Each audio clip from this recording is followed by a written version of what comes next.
Good evening. My name is Erika Engel. Welcome. And we're here to talk tonight about a very important transition in our lives, the transition to the empty nest.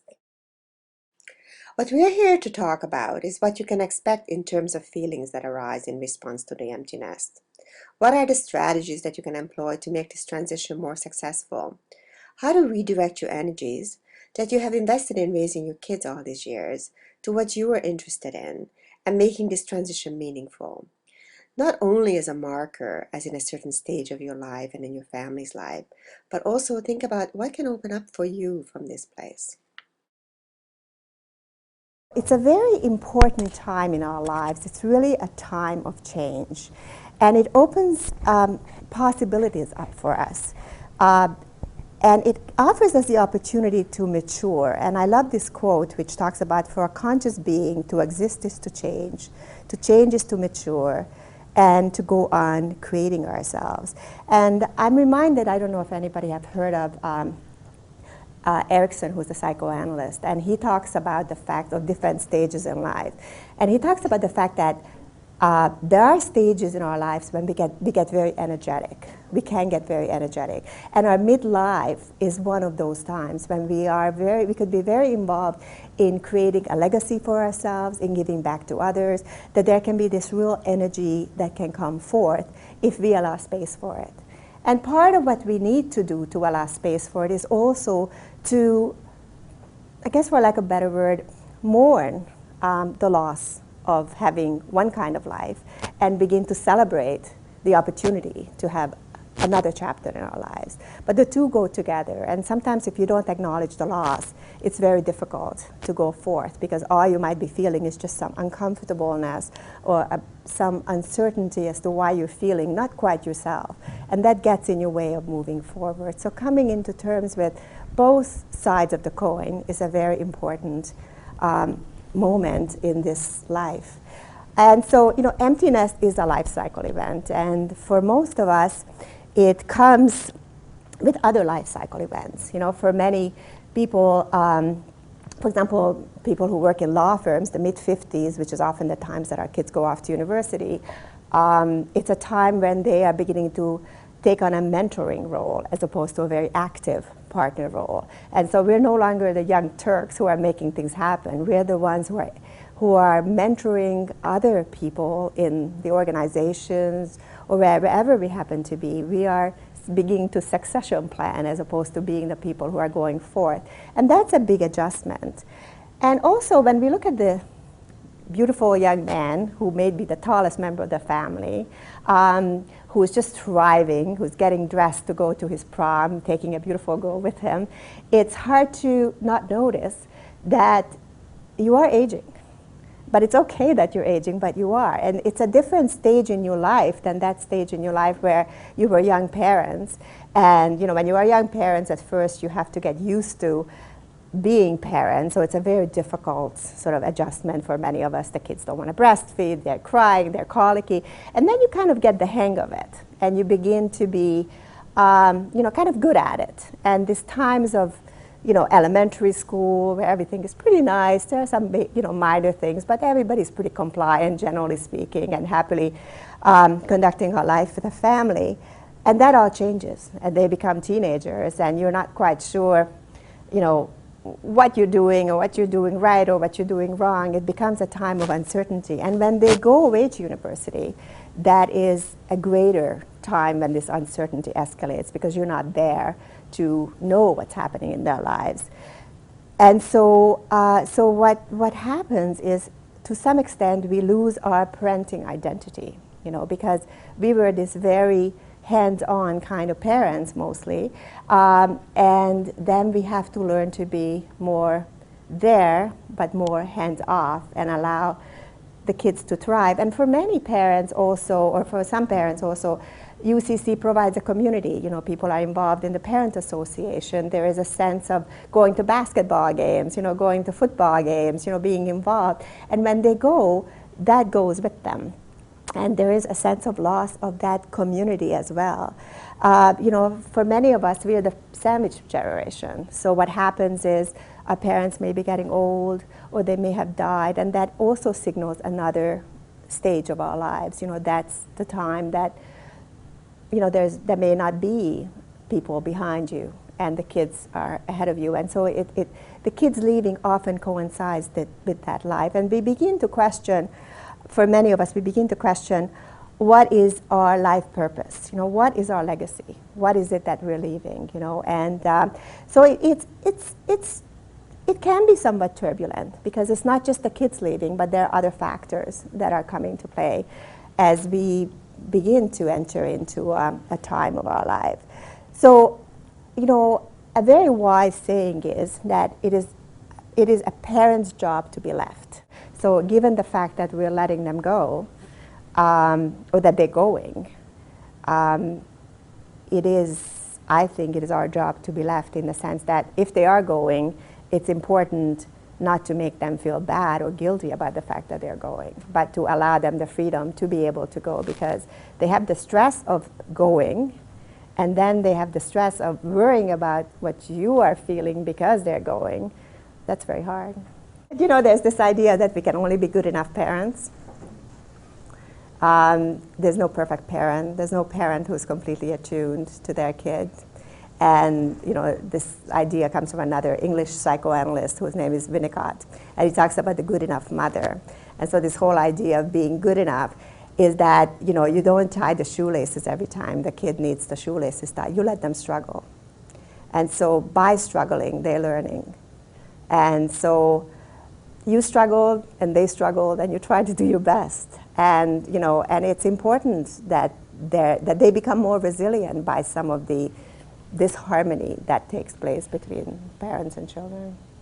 So I just wanted to say that it's really a job, because coping with the emptiness, as you said, it's a challenge. The kids grow, and we nurture them, and off they go, and then what? And suddenly our lives are kind of empty. And how do we make sense of this all? And we worry about what's going to happen to us if we don't have kids to parent, and then we worry about what's going to happen to the kids if we don't have them, if they don't have us to parent them. How are they going to cope? So it's a job to keep that worry mostly to yourself, and to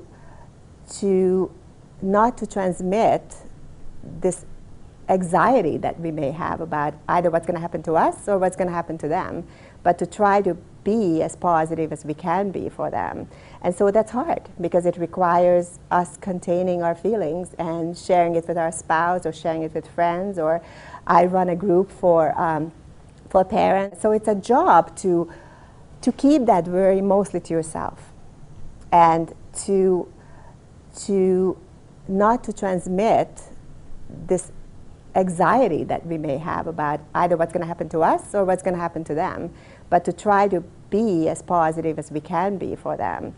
And so that's hard, because it requires us containing our feelings and sharing it with our spouse, or sharing it with friends, or I run a group for parents. Actually, I'm going to start it Monday the 7th, where we, and some of the people in this room have done that, where we come together as a group, and people have the opportunity to share each other's experiences. And I asked this group, what are you taking away from today at the end of this 2-hour session that we have? And one of the parents said that I'm normal, because she had this anxiety that all the things that she was feeling wasn't happening to everybody else. So it's very important to get that support, but to keep it to yourself rather than passing it on to your kids. And that's a job. And so you have to bear being left for the sake of their development. But not everybody does. So here's a mother who didn't.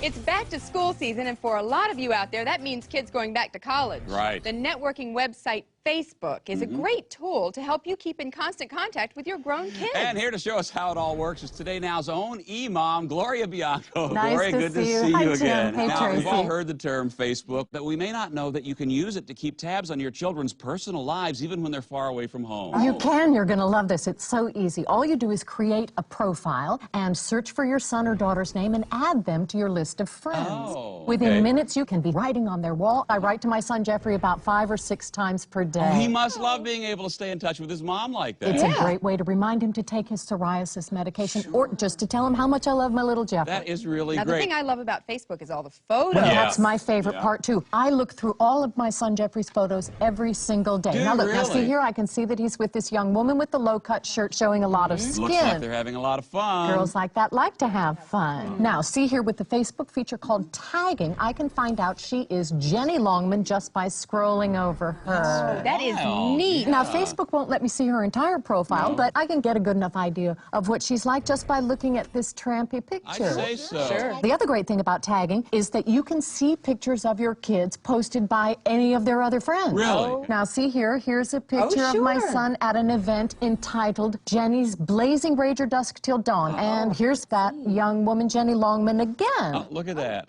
Now, here's my favorite site of all, Twitter. It allows you to virtually follow your son or daughter's every move. You can hear their every thought. It's like a dream come true. Here's my page. Oh, wow. You just pick a name that's very common, and after it, you add the year your son or daughter was born, and they'll think it's somebody that they graduated Very with. Well, you can send the messages all day long. They won't even complain about it. Just make sure that you spell everything wrong and swear a lot. Right. And sometimes your child will even respond to you. That's great. It is great, because if you're thinking of driving up to your son or daughter's college some night just to watch them through the window, you'll know if they're around or not. Right, could save you a Or lot of if your son time. says he's going to go off snowboarding for the weekend with someone named Jenny, you can send her a message warning her to keep her slut hands off your son unless she wants to find herself in some pretty big That's trouble. Great. So now the only excuse for not knowing every detail of your child's life is having a life of your own. Gloria, thank you so much for being with us again. I think that this is a good example of a mom who didn't, obviously a very exaggerated example, but a mom who didn't quite allow that idea of being left. She was right in there wanting to know every detail of her kid's life. So his development into adulthood may not be so good. So you know what is it that it's so hard for some of us to be left? So for the job is that for the child's healthy growth, parents need to remain available, supporting, appreciating self-initiated development towards the child becoming a person in his own right. And that's wonderful, and that's really what we're supposed to do. But often things get in our way. So what are the difficulties? So one of the difficulties is that we can't control that person anymore. You know, when they were living under our roof, we could know whether they've done their homework or they haven't done their homework, or they've eaten or they haven't eaten. And you know, you get email from the school if they haven't shown up for class or they were late. But suddenly you have no idea if they're getting up to go to their classes or not. You have no control. And so you're needed differently than the way that you needed before. You might be needed when they're having a meltdown, and you have to be there for them. Or you might be needed, certainly you needed, you know, you also always get very nice phone calls when they need money. Hi, Mom, how are you? Could you give me an advance on my allowance? So you're needed differently, and sometimes you needed to hear happy news. My son called today to say he's got an A, and then sometimes you get more difficult news that, you know, he locked the key, he locked the door, and, you know, doesn't know where the key is to his dorm room.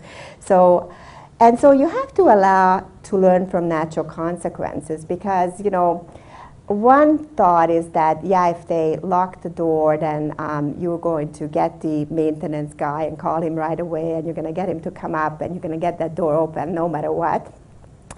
Or you can say, well, I'm sure this happened to other people. Maybe you should figure out what they've done before.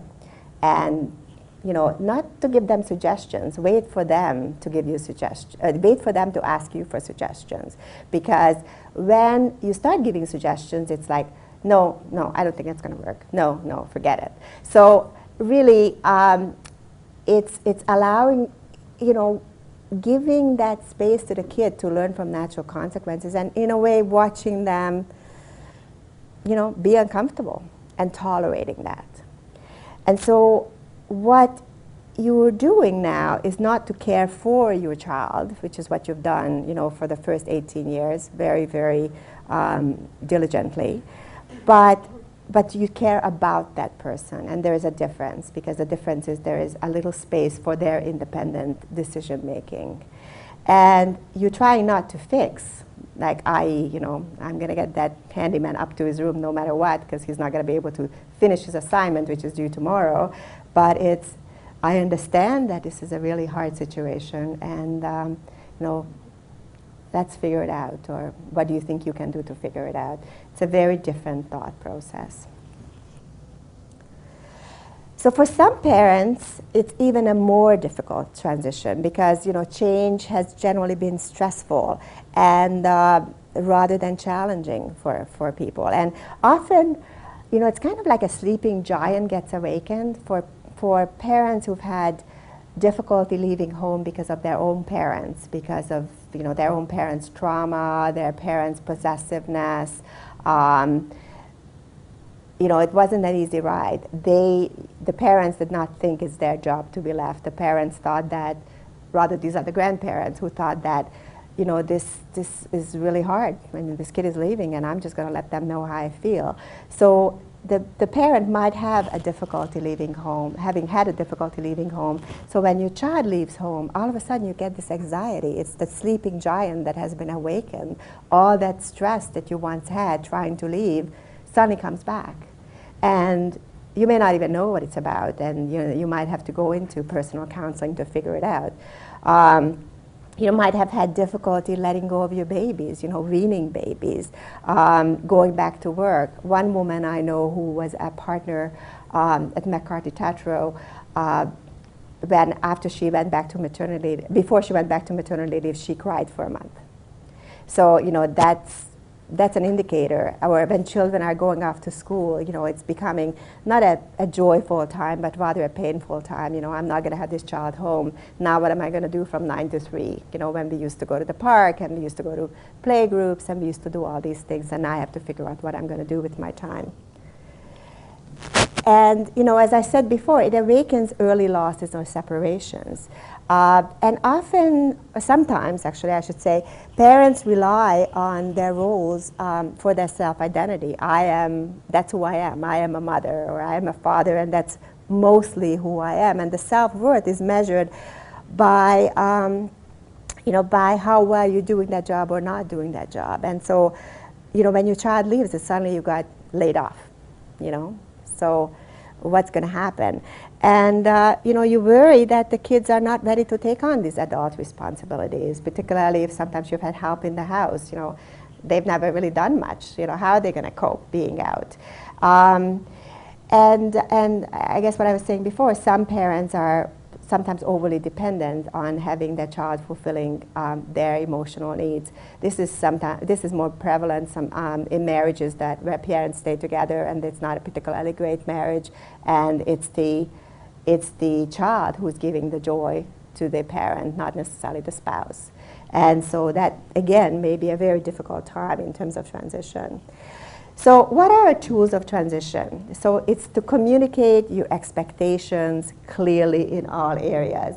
And it is to do as you say, because in this cartoon it says, son, remember not to party too much while you're at school.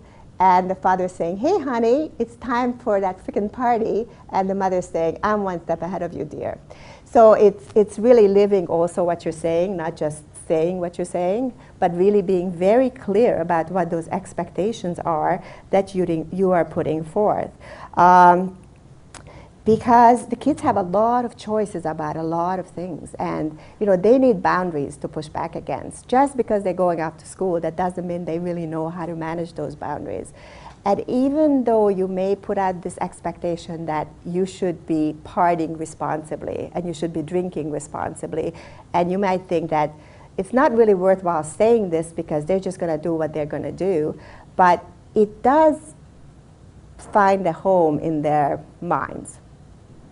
And even though they might be tempted to, go off and do whatever it is that they're going to do, it's very important that they know what are the boundaries and what are their role and what is it that you expect from them. Now, within reason, because the first year, of course, they're going to live and party up and have a great time because it's freedom. But you don't want, I've heard one kid who fell down, several steps at McGill and ended up being taken to the hospital, and he had some injury to his kidney. You don't want that. So you want to be very clear that drink responsibly. So when they have that next drink, that your warning might pop into their heads. And I think it's also very important to express academic expectations, and not so much that the kid needs to get A's, but that you need to try your best. And really, they come home and they say the first year doesn't count. It counts. Everything counts. It's a cumulative grade point average. It's not just really the last 2 years. And so it's important for them to know this. And it's important for them to know that your expectations are just as when they were at home. You expect them to get up to go to class, and you expect them to work hard, and you expect them to hand in those essays responsibly. And also it's very important to communicate what are your expectations in terms of staying in touch. I know I think it was at Dalhousie, where the kids are sort of, it's a badge of honor, that you haven't spoken to your mom in, 3 weeks. So it's important for, of course you don't necessarily want to call them every single day and, BBM them 5 times a day, or you may, but it's important that they know that that's the expectation, that, if you Skype them, you see that they're on Skype, and you might want to Skype them. It might be a good idea to say that, Sunday mornings at noon, we expect to have a conversation with you. And the rest of the time, if you want to Skype me, or I want to Skype you, I'll ask you, is this a good time to talk? Or that we'll talk every other day. Like, there are no rules. It's whatever your family feels comfortable with. But as long as it's communicated, so you're not left hanging, wondering what's going to go on with your kid, that, that they know and you know what it is that they're expecting and you're expecting. So they have some boundaries. So, some of the other tools for transition that's very important is to share your feelings and concerns and worries with your spouse and with friends, seeking advice and support from other people who understand, so what it was like. So I'll be talking to you about some of the coping strategies that I think might be helpful in the next couple of slides. So as we heard, having support is very important, and to feel that what you're going through is normal. And actually, even as I was dropping off my son at McGill, we ran into a lot of UCC parents, and just to hug each other, and that we're all together there, and half the varsity basketball team was going to stay in the same res. Just to feel that we're going through this, we're dropping off our kids together, and they're going to be okay because they also have each other. That gave a lot of comfort to me, and I think to the other moms as well. So having that support of other people who are going through it is very important. And give yourself time to adapt to these changes. Don't expect too much of yourself. And particularly in the first few weeks or the first few months, I think that it is very important to come to grips with the loss of the fact that your kids are not with you every single day. And it's an adjustment. Just as it was an adjustment when they were born. You were a couple, and then you were going out to dinner whenever you wanted to, or you worked late whenever you wanted to, or you could see friends whenever you wanted to, and suddenly your world changed. And you couldn't do whatever you wanted because there was a baby crying. And so this is kind of the reverse, But it's really important. I just wanted to read you this blog of Jim Power. He wrote this last year of August 25, 2010. And he talked about, this idea of letting go of the kids and how you need to, and what you need to do for them, also for yourself. So Jim Power wrote that, I was surprised when my friend, who had just returned from dropping his son off to university, mentioned that he had spent 4 days on campus, helping the first boy move in. He said, hey, he had a lot of stuff, and we had to try out for the band too. I resisted the temptation to point out that we might not be the right word. He must have sensed in my voice, because he quickly added, but I'm nothing compared to my son's roommate. They actually brought a home out there so they can spend weekends on the campus. So, so Jim talks about that during the parents' education program he attended last year at school, a psychologist gave this advice. Giving your child everything he needs is not good for him.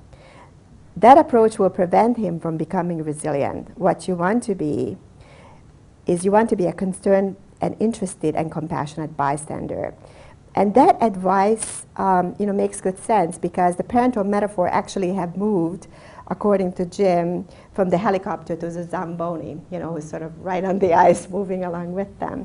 So, don't quite go there, but give yourself some time to adjust to this change because it is an important change and an important time. And, people find it very helpful to keep journals. One of the techniques that I use in my practice, in my coaching practice, is to encourage people to keep a gratitude journal, because what you're experiencing is a loss. So what you are thinking of is that this is a hard time. I'm losing. You might be a little depressed, a little anxious. So it's very helpful to keep a journal. Not just what's not going well in your life, but what is it that you're grateful for?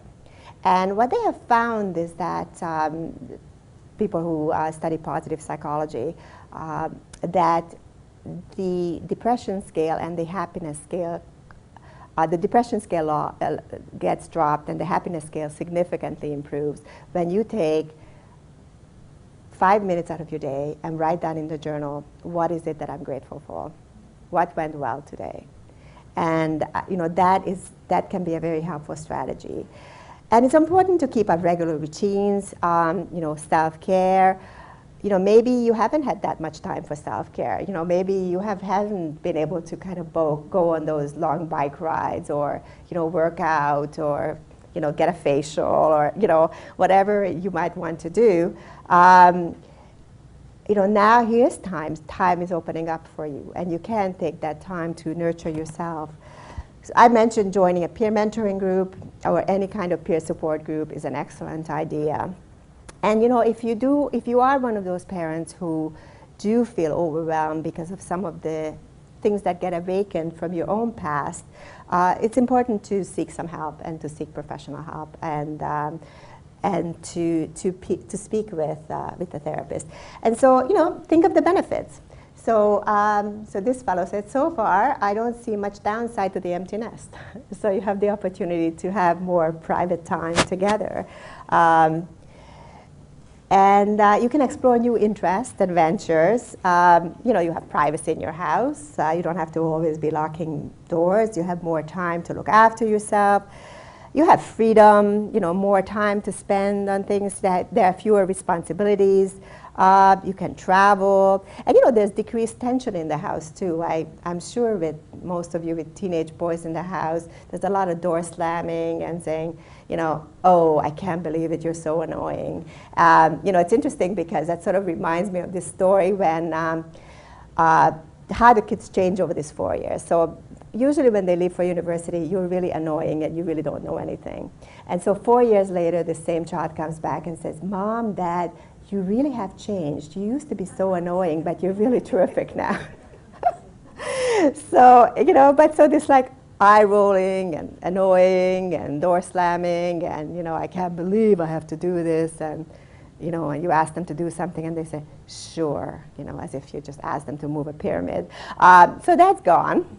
And, so it's easier to clean up the house. The kitchen doesn't look like a disaster area, somehow they seem to get the appetite between, 11 and 2 in the morning. You come downstairs and the kitchen looks like it's been hit by a hurricane. That's gone.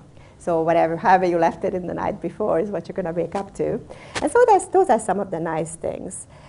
And so you can redirect your energy and, network with friends, people that you haven't seen in a long time, make new couple of friends, take a bridge, make new friends, make new routines, and revive your dreams. So as I said, you could consider getting a pet. And in this cartoon, The woman says, yes, Miller, the kids all did, but the cat is never going to grow up and move out. So there is a good substitution. And they always love you no matter what. You never get this, I hate you, I can't believe you said that to me. You know, when you're going through that initial sort of anxiety when they're leaving, it's important to talk to yourself. And you know, now that everybody's always talking into the cell phones, you actually are quite normal talking to yourself, because nobody will ever know if you're talking into your cell phone or if you're just talking to yourself. And you know, when you're thinking about sort of this loss of parenting, or you know, this stage of parenting, it would be, you know, worthwhile to think about that you've just completed one of the most important jobs in the world, and you've done it reasonably well. And so is this fellow talking to a general, and the general is talking about what his greatest achievements are, and the dad is saying that this one is for my greatest achievement, raising a family and staying married for 40 years. You know, there's something to celebrate. And you know, this idea that the kids are gone, that they don't need you anymore, you could say to yourself that, you know, I am loved by my kids, and they still need me. And they need me to be strong and an independent person, because kids really model themselves after their parents. And so the more that you're showing your strength and your independence and how you're conducting your lives, the better that they're going to be able to do it. You know, here are some of the things that you can think about in terms of affirming your self-worth. You know, this is particularly might be true for moms who've been stay-at-home moms, and you know, who haven't been outside, who haven't been working outside of the home very much. And so, what is it that I can do? So in this cartoon, I'm an expert in crisis management. I've been married for 25 years and raised 3 children. So those are transferable skills right there. And you know, you have been a very giving person, and you can make a contributions to others in this world. And there's lots of contributions to be made, as you know. And you have the creative potential that you can develop and enrich yourself. You know, as part of the peer mentoring program, and those of you who have gone through it, I do a test called Signature Strengths, which is, and we look at values, and we look at what is it that you are truly good at doing. And these are not things like, you know, presentation skills or writing skills, because, you know, these are your strengths of being, not your strengths of doing. And the strengths of being are those strengths that you were born with. So nobody wakes up and, you know, when they look at their baby child, they say, oh, I wish that you will grow up to be a really good presenter and a great report writer. You know, you wish for them to be full of zest and enthusiasm, to be curious people, to have a love of learning. And those are your strengths of being. And when you begin to exercise your strengths of being and live your life in alignment with those strengths, you really are starting to live a happier life. So there is a fellow named Marty Seligman who wrote this book called Authentic Happiness, and he heads up the University of Pennsylvania studies in happiness. And they've done a lot of research on this.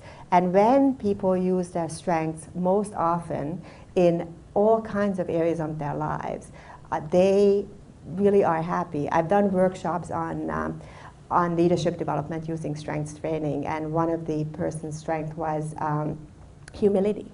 And so she was an executive, and she said, well, so how is humility going to be helpful to me as a strength?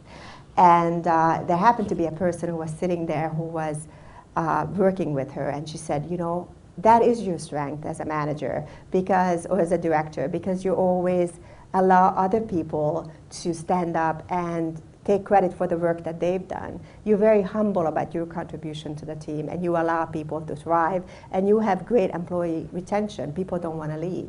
So those strengths of being are not just words. They really resonate with who you are as a person. And so it's very important to get in touch with them. So some of the thoughts were, you know, my son is my responsibility, not my possession. This is a loss, but it's also a gain. You know, for example, if you say, oh, I've lost my child. What am I going to do? So this is also a beginning of a new phase of life. It's important for my son and me to be functioning independently. So these are just sort of reframing some of the thoughts that you may have about it. you know, some of the reframing phrases that come to my mind is, you know, our relationship will never be the same. Well, of course, it's never going to be the same, but it's going to change, and it will get better. And you're going to share in the joys of these achievements. And but those achievements can only happen if the kid takes a step, because it's also an achievement if he does his laundry, and it's also an achievement if he doesn't overspend his allowance for the month. You know, they need to have that ability to let go and work on themselves.